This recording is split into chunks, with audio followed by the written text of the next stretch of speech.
बिस्मिल्लाहिर्रहमानिर्रहीम। वल्लाहु गालिबुन अला अमरिही, हर अमर पर अल्लाह का हुक्म गालिब है। और वलाकिन्ना अक्सर अन्नास ला यालमून, और अक्सर लोग इस बात को जानते ही नहीं। मैं आप सबका मशकूर हूँ, खालिसन शब्बीर साहब का, अपनी बहन अंजुम जी का, आरिफ साहब तशरीफ़ लाए हैं, मेरे बड़े पुराने दोस्त शुएब साहब तशरीफ़ लाए हैं, और मेरे क्लास फेलो हैं हनीफ साहब, ये भी तशरीफ़ लाए हैं। मेरी ज़िंदगी में बड़ा कंट्रीब्यूशन है। मुझे इस आयत ने मेरी ज़िंदगी को तब्दील किया है। कोई इंसान कुछ भी सोच ले वो हो नहीं सकता, और जो अल्लाह सोच ले वो हो सकता है। बेशक बेशक। मैं शायद पूरे पाकिस्तान में सबसे कमज़ोर बच्चा था, इतना कमज़ोर कि अगर मेरी कोई तस्वीर भी बनाए तो एक्सरे ही आता था।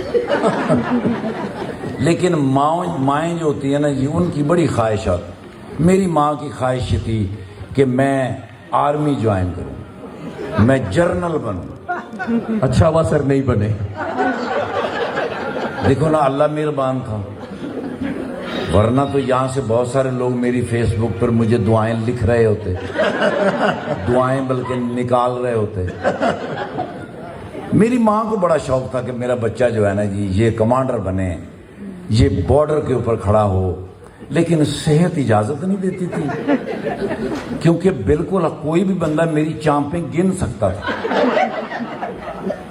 मेरी माँ को किसी ने कहा कि ये बच्चा जो है ना जी, जब तक मोटा ताज़ा नहीं होगा, जब तक सीने पे गोली खाने के जोगा नहीं होगा, ये कैसे भर्ती होगा।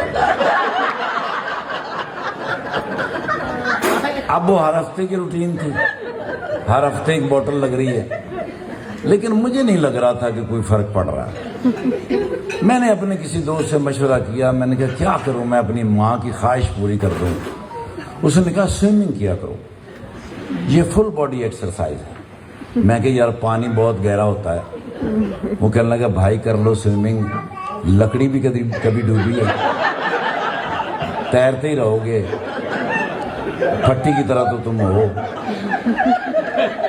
और कुछ और दोस्तों ने भी मुझे बताया, उसने कहा ये तो बड़ी अच्छी एक्सरसाइज है, इससे बॉडी खुलेगी, जिस्म खुलेगा, जल्दी ताज़े हो जाओगे, मोटे हो जाओगे। अब मैंने कहा ये जितने छोटे छोटे स्विमिंग पूल है इसमें टाइम बड़ा लगेगा। मैंने कराची का रुख किया, मैंने कहा शेरू समंदर से शुरू करो ताकि थोड़ा टाइम बच जाए। अब मैं कराची क्लिफ्टन चला गया, वहाँ मैंने कपड़े दिए कि बाबे को, वहाँ से मैंने ट्यूब ली उसे। वो ट्यूब भी मैंने कोई छोटी मोटी नहीं ली, मैंने ट्रैक्टर की ले ली। मैंने कहा हो सकता है मुझे ज़रा ज़्यादा टाइम अंदर लगे।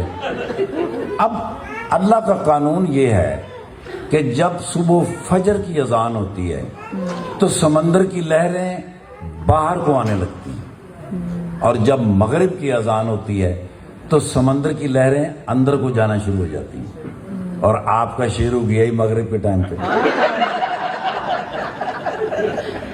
अब वहां से ट्यूब ली, अब समंदर में चला गया। मुझे ये था कि जरा लोग कम हो, कोई मेरी बॉडी ना देखे, वो थोड़ा सा खतरा महसूस कर रहा था। तो अब ट्यूब के ऊपर मैं बैठा, पहली दफा वो पानी की लहरें ऐसे ऐसे चल रही हैं, बड़ा मजा आ रहा है। आपके शेरू की आंख लग गई। अब वो पानी जो है वो चूंकि अंदर जा रहा है, लहरें अंदर जा रही हैं, तो मैं भी अंदर जा रहा हूँ और मजा आ रहा है, नींद आ रही है। कुछ ज्यादा ही अंदर चला गया मैं। तो अचानक क्या हुआ कि मेरे ऊपर ना एक फ्लैश लाइट घूमी, तो मेरी आंख खुली, घबराया, डरा, चारों तरफ पानी पानी। तो एक आवाज आई लाउड स्पीकर से, जवान। मेरी खुशी की इंतहा नहीं कि शुक्र है मुझे भी किसी ने जवान कहा। वो नेवी वाले थे, उन्होंने वो ऊपर से मुझे देख लिया और उन्होंने कहा हम तुम्हारी तरफ ये ट्यूब फेंक रहे हैं, इसको पकड़ो। और उन्होंने मशीन से ट्यूब फेंकी, वो मुझसे भी आगे निकल गया। अब बड़ी मुश्किल से मैंने उस ट्यूब को पकड़ के आहिस्ता आहिस्ता मैंने उन्होंने बाहर निकाला। वो कोई 6.25 फुट के जवान थे, बड़े खूबसूरत, बड़े ही उन्होंने मुझे प्यार किया। مجھے کہنے لگے میرے پیارے بچے زندگی گنوانے جا رہے تھے, اللہ نے زندگی دی ہے, خودکشی کرنے جا رہے تھے. تمہارے ماں باپ کو تم پر کتنی امیدیں ہوں گی, اب مجھے تو پتا تھا کتنی امیدیں ہوں گی. اب انہوں نے جی پیار کرتے کرتے کرتے آہستہ آہستہ جب مجھے کنارے پہ لائے, ادھر لا کے دونوں نے مل کے وہ چپیڑیں مجھے ماری. میں نے کہا تمہیں شرم نہیں آئی, ہماری زندگی بھی خراب کرنے چلے تھے. گیٹ آؤٹ فرام ہیئر, دفع ہو جاؤ یہاں سے, آج کے بعد تم اس ایریے میں نظر آئے گولی مار دوں گا تجھے میں. اور میں ڈرا گھبرایا جب اس بابا جی کے پاس آیا جہاں سے میں نے ٹیوب لی تھی اور کپڑے دیے تھے, وہ دکان بند کر کے چلا گیا. جب آیا اس نے ایسے ہاتھ کیا, میں نے اس کا ہاتھ پکڑ لیا. میں نے کہا کیا مسئلہ ہے تمہارا؟ وہ کہنا تیرا کیا مسئلہ؟ میں کہا جی میں نے فوج میں بھرتی ہونا ہے. اس نے کہا میں نے نہیں بھرتی کرنا. میں نے کہا کیوں؟ انہوں نے کہا تجھے نہ بھرتی کر کے میں 2 جوان بچاؤں گا. میں نے کہا جی وہ کیسے؟ وہ کہہ لگے تمہیں بھرتی کر کے میں بارڈر پہ بھیج دوں, ادھر سے گولی چلے اور تم میں سے نکل کے پچھلے کو لگ جائے گی.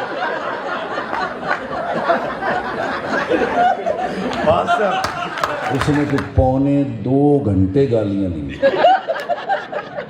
میمن بھائی خاموش, شبیر بھائی, میمن بھائی خاموش. اب وہ سندھی بھائی چلے گئے. ساتھ والے مسافر نے کہا, انہوں نے کہا میمن بھائی 1.25 گھنٹے اس نے گالیاں دی ہیں, آپ بولے نہیں. تو میمن بھائی کہنے لگے یہ کیا گالی دے گا, گالی تو وہ دے رہا ہوگا جس کو میں حیدرآباد پھینک کے آیا.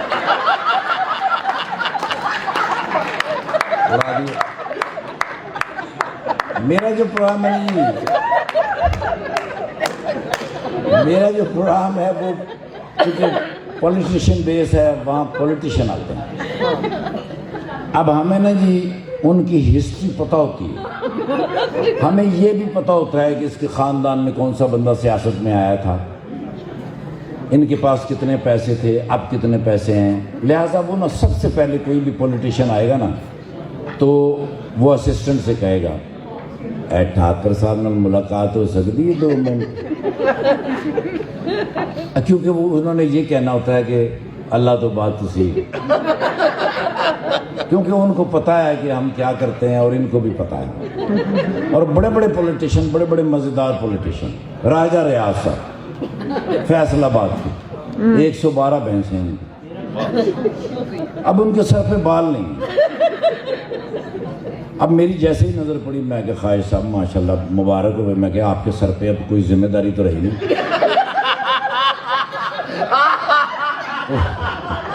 ایک دم سے وہ گھبرا گئے اور مجھے سائڈ پہ لے گئے. مجھے کہنے لگے ٹھاکر صاحب دیکھیں, اگر آپ وہاں پہ بیٹھ کے میرے سر پہ جگت کریں گے نا, پھر میرے محلے دار بھی کریں گے, میرے رشتہ دار بھی کریں گے, میرے دوست بھی کریں گے, میرے ووٹر بھی. میرے سر پہ کوئی جگت مت کیجیے گا.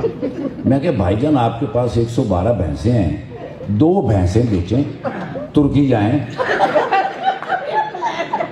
ٹرانسپلانٹ کرائیں سر پہ, تو تھوڑی سی سر پہ رونق لگے. تو کہنے لگے بال کہاں سے لیتے ہیں؟ میں نے کہا آپ کیوں گھبرا گئے, بھابھی کے اتار کے تھوڑی لگائیں گے, وہ آپ کے سر سے لیتے ہیں. تو اچانک مجھے کہنے لگے یہ دیکھو, نہیں بال تو میرے ہیں, یہ دیکھو. اب وہ پیچھے سے مجھے بال دکھا رہے ہیں. میں نے کہا بھائی جان جتنے آپ کے سر پہ بال ہیں نا, اتنے تو نہاتے ہوئے صابن کو لگ جاتے ہیں. ان کو نا جی یہ بڑی ٹینشن ہوتی ہے. اب ہمیں شخصیت جو ہوتی ہے نا اس کو بھی دیکھنا ہوتا ہے.